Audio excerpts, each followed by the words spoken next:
Hello friends, my dear students, आप लोग कैसे हैं। हमें आशा है कि आप लोग बहुत अच्छे होंगे। अच्छे से रहिए, अच्छे से पढ़िए। आज हम लोग पढ़ेंगे electrician trade theory first year में प्रमाण संरचना क्या है। प्रमाण संरचना से संबंधित ये वीडियो है। और अगर आप इस चैनल में नए हैं तो प्लीज़ सब्सक्राइब एंड शेयर कीजिए। चलिए स्टार्ट करते हैं टॉपिक प्रमाण संरचना क्या है। अब इसमें जानेंगे प्रमाण संरचना की खोज किसने की थी। प्रमाण संरचना खोज जॉन डाल्टन ने की थी। वर्ष 1803 में डाल्टन ने अपना परमाणु सिद्धांत प्रतिपादित किया था, जिसे अब डाल्टन का परमाणु सिद्धांत कहा जाता है। इस सिद्धांत के अनुसार एक परमाणु नाभिक में प्रोटॉन और न्यूट्रॉन होते हैं और इसके अलावा भी नाभिक के चारों ओर इलेक्ट्रॉन चक्कर लगाते हैं। न्यूट्रॉन परमाणु में इलेक्ट्रॉनों और न्यूट्रॉनों की संख्या समान होती है। हालांकि परमाणु अपनी स्थिरता बढ़ाने के लिए प्लेटफॉर्म प्राप्त कर या खो सकते हैं और एक संभावित आवेशित इकाई को आयन कहा जाता है। विभिन्न तत्वों के परमाणुओं की संरचना अलग अलग होती है, क्योंकि उनमें इलेक्ट्रॉनों और न्यूट्रॉनों की संख्या अलग अलग होती है। यही विभिन्न सामनों की विशिष्ट श्रेणी का कारण है। एटम देख रहे हैं, एटम और परमाणु देखिए, इलेक्ट्रॉन ऑर्बिट होता है और इलेक्ट्रॉन, न्यूट्रॉन, प्रोटॉन और न्यूक्लियस, ये आपके फिगर में दिखाया गया है। देख लेते हैं परमाणु मॉडल।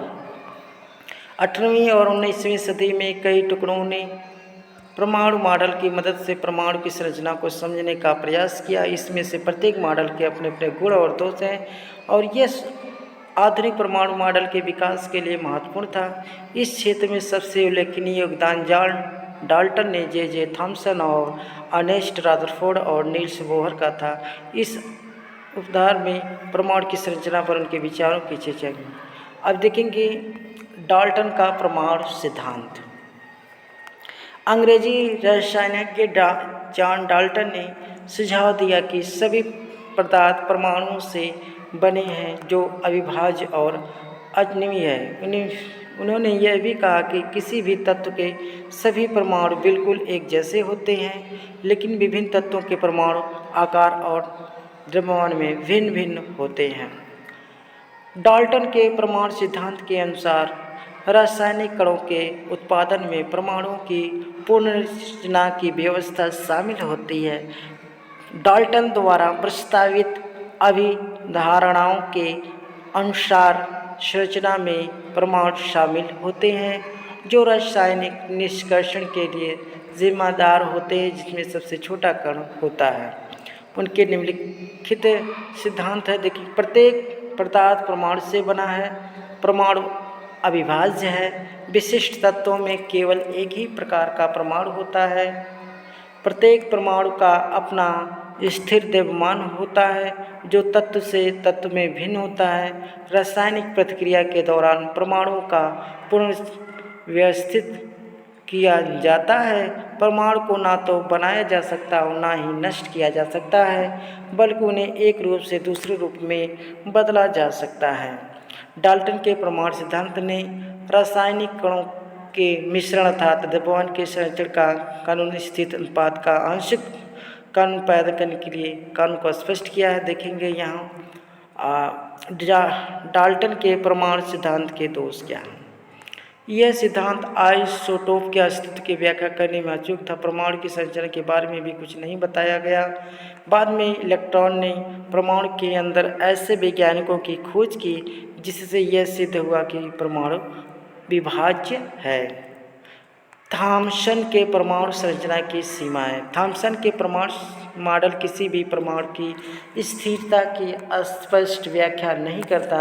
उसके अलावा अन्य उप परमाणु आश्रमों की खोज को उनके परमाणु मॉडल के अंदर नहीं रखा जा सकता। रदरफोर्ड परमाणु सिद्धांत क्या है। जे थॉमसन के कुछ छात्र रदरफोर्ड ने क्रिस्टलीय पदार्थ नामक एक अन्य उपरमाणविक कण की खोज के परमाणु ढांचे को नष्ट कर दिया। उनका परमाणु मॉडल अल्फा किरण प्रयोग पर आधारित है।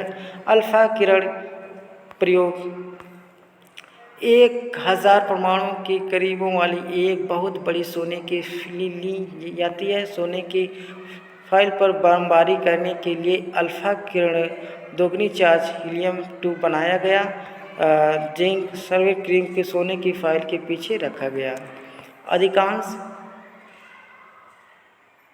किरणों जैसे कि फाइवल्स से बैटरी जिसमें जिंक स्क्रीन में जंगलियाहट जल बन गया।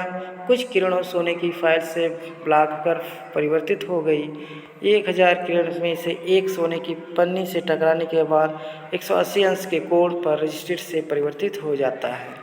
निष्कर्ष वहाँ से अधिकांश किरणें गुजर गई। रदरफोर्ड ने निष्कर्ष निकाला कि परमाणु के अंदर अधिकांश जगह खाली है।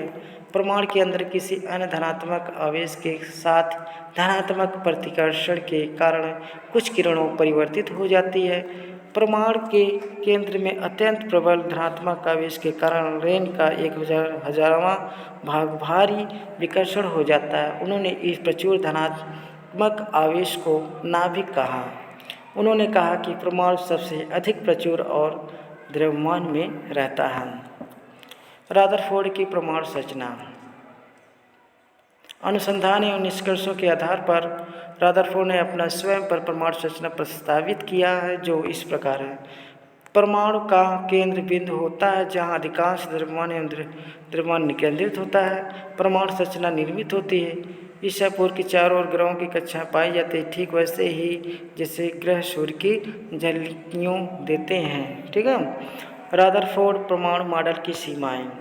यदि इंजीनियरों द्वारा बहुत सारी ऊर्जा खर्च की जाएगी तो वे अपनी सारी ऊर्जा खर्च करेंगे और वहाँ भी मजबूत ताकत के साथ वे अपनी सारी ऊर्जा खर्च करेंगे और अंततः वे अपनी सारी ऊर्जा खर्च करेंगे और गिरेंगे। इसलिए परमाणु की स्थिरता की व्याख्या नहीं की गई है। यदि प्लाज्मा कांस्टेंट नाभिक के चारों ओर स्थित है तो प्लाज्मा स्पेक्ट्रम प्रकार का एक सतत स्पेक्ट्रम है, लेकिन असल में हम देख सकते हैं कि वह एक लाइन स्पेक्ट्रम है। परमाणु संरचना। रदरफोर्ड का मॉडल, जे थॉम्सन का मॉडल। ठीक है, ये सब जो उनका था एब्स्ट्रैक्ट कण थे। अब देखेंगे प्रोटॉन क्या होता है। प्रोटॉन धनावेशित ऊपर मानविक कण होते हैं। एक प्रोटॉन का आवेश एक इलेक्ट्रॉन है जो लगभग 1.602 × 10⁻19 से मेल खाता है, -19 से मेल खाता है। एक प्रोटॉन का द्रव्यमान लगभग 1.672 × 10⁻24 होता है। इलेक्ट्रॉनों से 1800 गुना अधिक भारी होते हैं और किसी भी तत्व के परमाणुओं की कुल संख्या हमेशा समान होती है। न्यूट्रॉन का द्रव्यमान लगभग प्रोटॉन के समान होता है, अर्थात 1.674 × 10⁻24। न्यूट्रॉन विद्युत रूप से तटस्थ कण होता है, उन पर कोई असर नहीं होता। किसी भी तत्व के विभिन्न समस्थानिकों में प्रोटॉन की संख्या समान होती है, लेकिन उनके संबंधित निरपेक्ष में मौजूद न्यूट्रॉन की संख्या में भिन्नता होती है। न्यूट्रॉन के एक का न्यूट्रॉन आवेश -e है, जो लगभग 1.602 × 10⁻19 है। एक न्यूट्रॉन का द्रव्यमान लगभग 9.1 × 10⁻31 है। परमाणु के द्रव्यमान का निर्धारण समय पर किया जाता है। आइसोटोप की परमाणु संरचना क्या है। न्यूक्लियॉन एक परमाणु के नाभिक के घटक है। एक न्यूक्लियॉन या तो परमाणु या न्यूट्रॉन हो सकता है। प्रत्येक तत्व में परमाणु की एक अद्वितीय संख्या होती है, जिसे उसके अद्वितीय परमाणु क्रमांक द्वारा वर्णित किया जाता है। हालांकि किसी तत्व की इकाई परमाणु संरचनाएं मौजूद हो सकती है जो न्यूक्लियॉन की कुल संख्या में भिन्न होती है। भिन्न न्यूक्लियॉन संख्या, जिसे द्रव्यमान संख्या भी कहा जाता है, वाले तत्वों में इन प्रकारों को तत्व के आइसोटोप कहा जाता है। इसलिए किसी तत्व के समस्थानिकों में प्रोटॉन की संख्या समान होती है, लेकिन न्यूट्रॉन की संख्या में भिन्नता होती है। किसी आइसोटोप की परमाणु संरचना का वर्णन तत्व के रासायनिक प्रतीक, तत्व की परमाणु संख्या और आइसोटोप की द्रव्यमान संख्या की सहायता से किया जाता है। उदाहरण के लिए हाइड्रोजन के 3 अज्ञात प्राकृतिक रूप से पाए जाने वाले समस्थानिक मौजूद हैं, अर्थात प्लूटोनियम, ड्यूटेरियम, ट्रिटियम। इन हाइड्रोजन समस्थानिकों की परमाणु संरचना योग्य है। किसी तत्व के समस्थानिक स्थिरता में भिन्न होते हैं। आइसोटोप का आधा जीवन भी विभिन्न होता है। हालांकि इस तत्व के कारण ही उनमें से समान इलेक्ट्रॉनिक संरचना होती है, उनका रासायनिक व्यवहार आमतौर पर समान होता है। कुछ तत्वों के परमाणु संरचना, किसी तत्व के परमाणु की संरचना उसमें मौजूद प्रोटॉन, इलेक्ट्रॉन, न्यूट्रॉन की कुल संख्या के माध्यम से आसानी से दर्शाया जा सकता है। कुछ तत्वों की परमाणु संरचनाएं जो है हाइड्रोजन, जैसे पृथ्वी ग्रह पर हाइड्रोजन का सबसे प्रचुर आइसोटोप प्लूटोनियम है। इस आइसोटोप की परमाणु संख्या और द्रव्यमान संख्या क्रमशः 1-1 है। हाइड्रोजन परमाणु की संरचना, इसका तात्पर्य है कि इसमें से प्रोटॉन और इलेक्ट्रॉन और न्यूट्रॉन नहीं है। न्यूट्रॉन की कुल संख्या द्रव्यमान संख्या माइनस परमाणु की संख्या। न्यूट्रॉन की कुल संख्या क्या है, बराबर द्रव्यमान की संख्या और परमाणु की संख्या। कार्बन क्या, कार्बन के 2 स्थिर समस्थानिक है, 1200 सेल्सियस, 1300 सेल्सियस। इन समस्थानिकों में से 1200 सेल्सियस की प्रचुरता 98.9% है। इसमें से 6 प्रोटॉन, 6 इलेक्ट्रॉन और 6 न्यूट्रॉन है। कार्बन परमाणु की संरचना इलेक्ट्रॉनों की 2 कोषों में से वितरित किया जाता है और सबसे भारी कोष वैलेंस कोष में 4 इलेक्ट्रॉन होते हैं। कार्बन की टेट्रावैलेंसी से विभिन्न तत्वों के साथ विभिन्न प्रकार के रासायनिक बंधन बनाने में सक्षम बनती है। जैसे ऑक्सीजन, ऑक्सीजन के 3 स्थिर समस्थानिक मौजूद हैं, 118 हो, 17 हो, 16 हो। हालांकि ऑक्सीजन 16 सबसे प्रचुर आइसोटोप है। ठीक है, ऑक्सीजन 16 सबसे प्रचुर आइसोटोप है। ऑक्सीजन परमाणु की संरचना, चूंकि आइसोटोप की परमाणु संख्या 8 है और द्रव्यमान संख्या 16 है, इनमें से 8 प्रोटॉन और 8 न्यूट्रॉन होते हैं। ऑक्सीजन परमाणु में 8 इलेक्ट्रॉन में से सबसे 6 इलेक्ट्रॉन संयोजकता कोष में स्थिर होते हैं। ठीक है, बोह का परमाणु सिद्धांत क्या है? बोह, नील्स बोह ने वर्ष 1915 में परमाणु का अपना मॉडल प्रस्तुत किया था। यह किसी तत्व की परमाणु संरचना का वर्णन करने के लिए सबसे व्यापक रूप से इस्तेमाल किया जाने वाला परमाणु मॉडल है, जो प्लैंक के परिणामीकरण के सिद्धांत पर आधारित है। अभिधारणा, परमाणुओं के अंदर इलेक्ट्रॉनों को अलग अलग कक्षाओं में रखा जाता है, जिन्हें स्टेशनरी कक्षाएं कहा जाता है। इन कोषों के ऊर्जा स्तर को क्वांटम संख्याओं के मध्य से दर्शाया जा सकता है। इलेक्ट्रॉन ऊर्जा को अवशोषित करके उच्च स्तर तक जा सकते हैं और अपनी ऊर्जा को खोकर उत्सर्जित करके निम्न ऊर्जा स्तर पर जा सकते हैं। जब तक एक इलेक्ट्रॉन अपनी स्टेशनरी में रहेगा, तब तक ऊर्जा का कोई अवशोषण या उत्सर्जन नहीं होगा। इलेक्ट्रॉन इन स्थिर कक्षाओं में ही नाभिक के चारों ओर चक्कर लगाते हैं और स्थिर कक्षाओं की ऊर्जा को परिवर्तित किया जाता है। बोह के परमाणु सिद्धांत की सीमाएं, बोह की परमाणु संरचना केवल एकल इलेक्ट्रॉनिक प्रजातियों जैसे H प्लस लिथियम बेरिलियम के लिए काम करती है।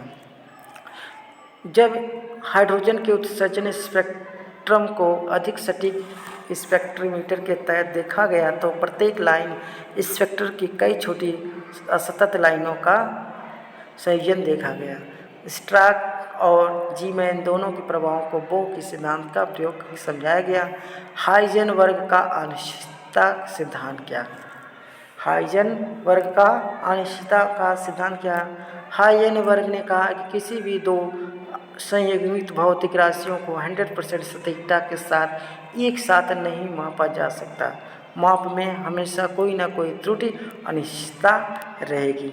दोष स्थित संवेग 2 ऐसी संगमी मात्राएं जिन्हें बोहर द्वारा सटीक रूप से मापा गया था। स्टार्क प्रभाव क्षेत्र में उपस्थित इलेक्ट्रॉनों के विश्लेषण की घटना। जीमैन प्रभाव चुंबकीय क्षेत्र उपस्थित में इलेक्ट्रॉनों के विक्षेपण की घटना। पदार्थ की दोहरी प्रकृति क्या है? इलेक्ट्रॉन जिन्हें कण माना गया था। फोटो इलेक्ट्रिक प्रभाव की शक्ति से पता चला गया कि इसमें तरंग प्राकृतिक भी है। इसे थॉमस यंग ने अपने डबल स्लिट प्रयोग की सहायता से सिद्ध किया था। डी ब्रॉगली ने निष्कर्ष निकाला कि चूंकि प्राकृतिक सम्मिलित है, इसलिए प्रकाश से किसी अन्य पदार्थ की तरंगों भी सम्मिलित होनी चाहिए। क्वांटम संख्याएं, प्रमुख क्वांटम संख्याएं n एक इलेक्ट्रॉन की कक्षीय संख्या या कोश संख्या को दर्शाता है। अजीमुथल क्वांटम संख्या L एक इलेक्ट्रॉन की कक्षा उपकक्षा को दर्शाता है। चुंबकीय क्वांटम संख्या यह प्रत्येक ऊर्जा अवस्थाओं की संख्या को दर्शाता है। स्पिन क्वांटम संख्या ये स्पिन की दिशा को दर्शाता है। 1.2 वामावर्त और 1.2 दक्षिणावर्त। परमाणु का इलेक्ट्रॉनिक विन्यास क्या है? निम्नलिखित विन्यास के अनुसार इलेक्ट्रॉनों को s, p, d और f में भरना होगा। अब पाउ का सिद्धांत इलेक्ट्रॉनों का भराव कक्षकों की संख्या के आरोही क्रम के अनुसार होनी चाहिए।